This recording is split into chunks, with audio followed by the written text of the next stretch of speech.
Que Dieu vous bénisse. Je suis heureux de partager avec vous une nouvelle partie des principes de la foi.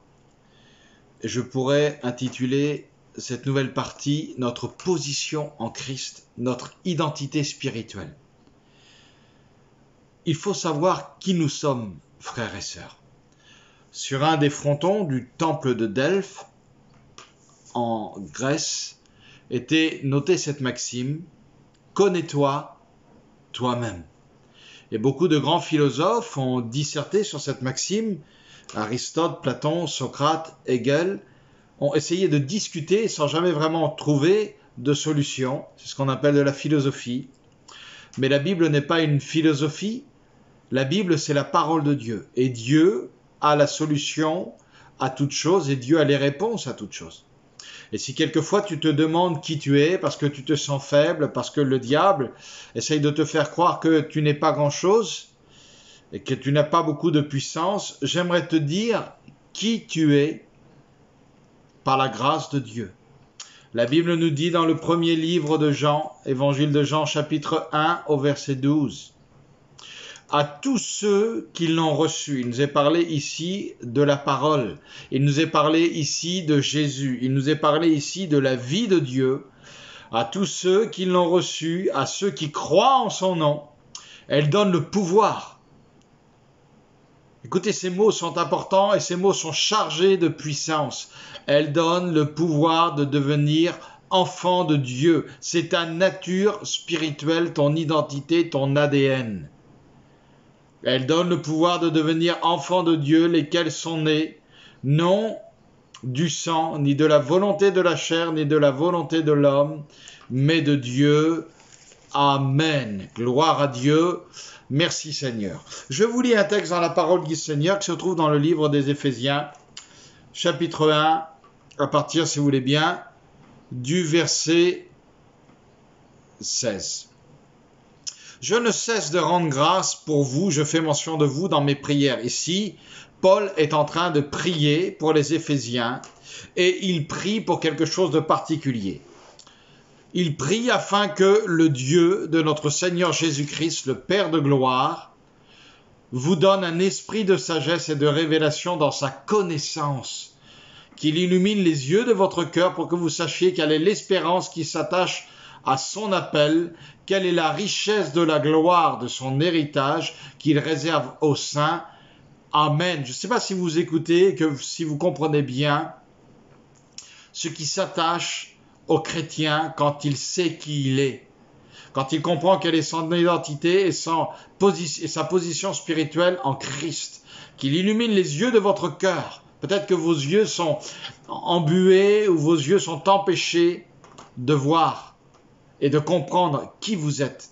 La Bible nous dit que le diable essaye de voiler l'intelligence des hommes. J'aimerais dans le nom de Jésus aujourd'hui pouvoir briser toute action qui voudrait voiler tes yeux et ton entendement. Tu es fils et fille de Dieu, tu n'es pas n'importe qui. Ta position en Christ, elle est réelle, elle est solide, elle est puissante, elle est fondée sur la Bible.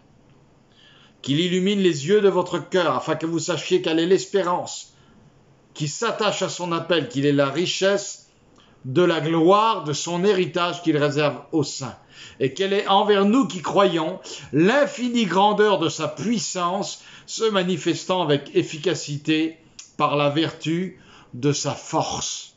Écoutez les mots, quelle puissance dans ce texte de la parole de Dieu. L'infinie grandeur de sa puissance. Ce n'est pas que des mots, il nous est parlé ici de la manifestation de l'infinie grandeur de sa puissance qui se manifeste avec efficacité par la vertu de sa force. Voilà ce qu'est un enfant de Dieu qui est assis avec Christ dans les lieux célestes. Voilà ce qu'il est écrit un peu plus loin.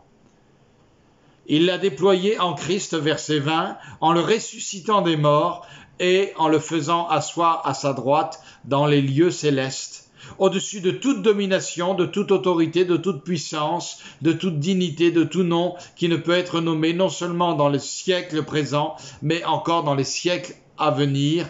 Amen. Écoutez, ce texte-là ne se représente pas et ne se dirige pas qu'à la position du Christ. Elle parle aussi de ta position à toi, frère. De ta position à toi aussi, ma sœur. Dieu t'a fait asseoir, on va le voir ensemble, au-dessus de toute domination, de toute autorité, de toute puissance, de toute dignité, de tout nom qui ne peut être nommé, non seulement dans les siècles présents, mais encore dans les siècles à venir. Et je lis pour vous.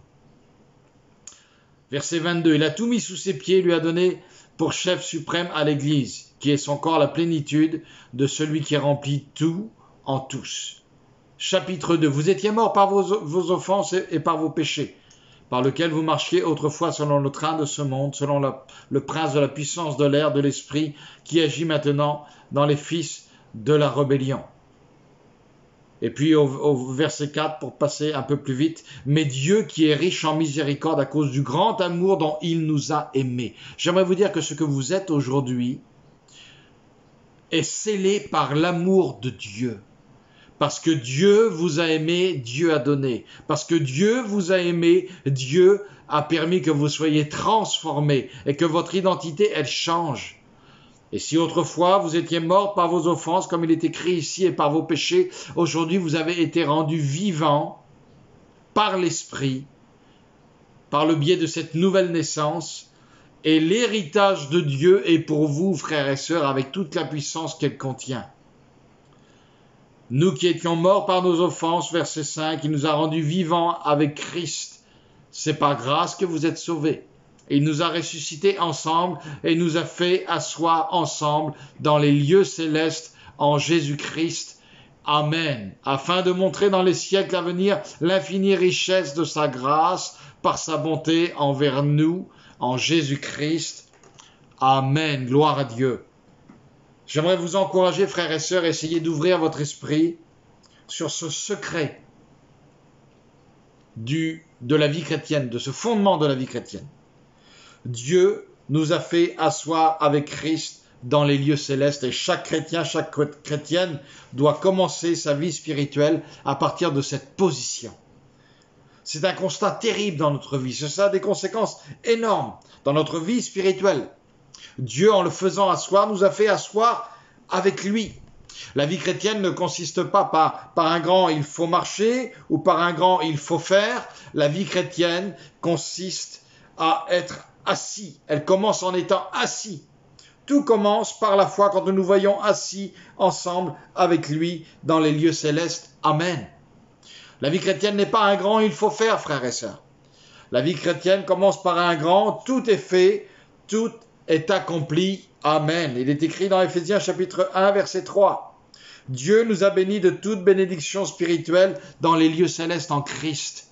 Et j'ai appelé ce texte, Éphésiens chapitre 1, verset 3, la pyramide de la grâce. La pyramide de la grâce. Voilà ce qu'il est écrit. Et il nous a bénis de toute bénédiction spirituelle dans les lieux célestes en Christ. Et si nous décomposons ce texte, il y a beaucoup de puissance dans chacun de ces mots. Le premier mot, c'est bénédiction. Bénédiction spirituelle. Toute bénédiction spirituelle. Toute bénédiction spirituelle dans les lieux célestes. Toute bénédiction dans les lieux célestes en Christ. Amen. Vous savez, j'aimerais vous dire que Christ a écrasé la tête de Satan. Le diable sur terre n'est pas en bonne santé. Il a été mortellement blessé à la croix. Et bientôt, la Bible nous dit que Dieu écrasera Satan sous nos pieds. Amen. J'aimerais vous encourager à confesser certaines choses aujourd'hui. La Bible nous dit dans le livre des Romains, chapitre 10 au verset 8, que dit-elle? La parole est près de toi, dans ta bouche et dans ton cœur. Deutéronome, chapitre 30, verset 11. Or, c'est la parole de la foi que nous prêchons. Si tu confesses de ta bouche au Seigneur Jésus, si tu crois dans ton corps que Dieu l'a ressuscité des morts, tu seras sauvé. Car c'est en croyant du cœur qu'on parvient à la justice et c'est en confessant de la bouche qu'on parvient au salut. Amen. J'aimerais que tu confesses et que tu le dises maintenant. Que tu y crois tellement que ça sorte de ton cœur. Que tu y crois, donc ça vient dans ton cœur parce que tu l'entends de la parole et tu le confesses. Tu dis, oui, je crois que je suis assis avec Christ dans les lieux célestes. Je reprends ma position de domination, de règne, ma position où c'est moi qui décide. Et si l'ennemi m'a fait descendre de ma position, alors je la reprends aujourd'hui. Vous savez, nous ne devons pas compter sur ce que nous faisons nous-mêmes, sur ce que nous cherchons à atteindre par nos propres forces. Parce que bien des fois, il y a eu des échecs dans nos vies. Mais nous devons compter sur ce qu'il a fait, lui, frères et sœurs. C'est une dépendance totale, absolue à Jésus. C'est la foi. C'est une découverte qui va changer ta vie. De savoir que tu es assis avec Christ dans les lieux célestes, que c'est ta position, que tu domines, que tu règnes, que c'est quelque chose d'acté, d'écrit dans la parole. C'est une découverte qui va changer ta vie, ta foi, ta façon de prier pour les malades, pour toi, serviteur de Dieu. Dieu a déjà tout accompli pour nous. Il est écrit dans Luc 14, verset 7, et c'est ce repas, venez, car tout est déjà prêt. J'aimerais que tu confesses maintenant de ta bouche, parce que tu l'entends, ça rentre dans ton cœur, ça va sortir par ta bouche.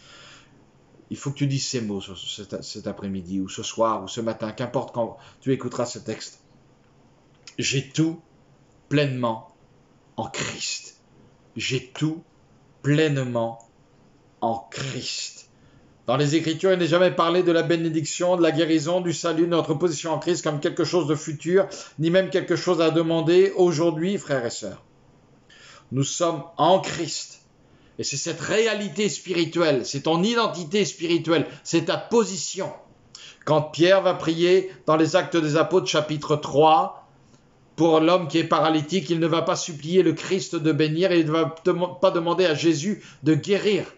Il va dire, ce que j'ai, je te le donne. Il avait compris que le Christ était assis près de Dieu et que Dieu l'avait fait asseoir avec Christ dans les lieux célestes. Amen. Je finis rapidement. Le secret de la vie chrétienne ne repose pas sur ce que nous essayons de faire ou de produire. Le secret de la vie chrétienne, frères et sœurs, commence par tout est accompli. Dieu agit lorsque nous arrêtons de faire. Dieu agit lorsque nous arrêtons de faire. Rappelons-nous des paroles de Jésus. Tout est accompli. Rappelons-nous des paroles de Paul ici. Mais Dieu est riche en miséricorde et à cause du grand amour dont il nous a aimés, il nous a ressuscités ensemble et nous a fait asseoir ensemble dans les lieux célestes en Jésus-Christ. Amen. Je finis par cet encouragement. Je t'encourage à confesser maintenant, avec foi et puissance, que Dieu t'aime, que tu es son enfant, qu'il t'a ressuscité avec Christ, que tu es assis avec Christ, et que ton rôle c'est de régner, que ton rôle c'est de dominer, parce que la victoire a déjà été gagnée, le combat a déjà été remporté par le Christ à la croix. Que Dieu te bénisse abondamment.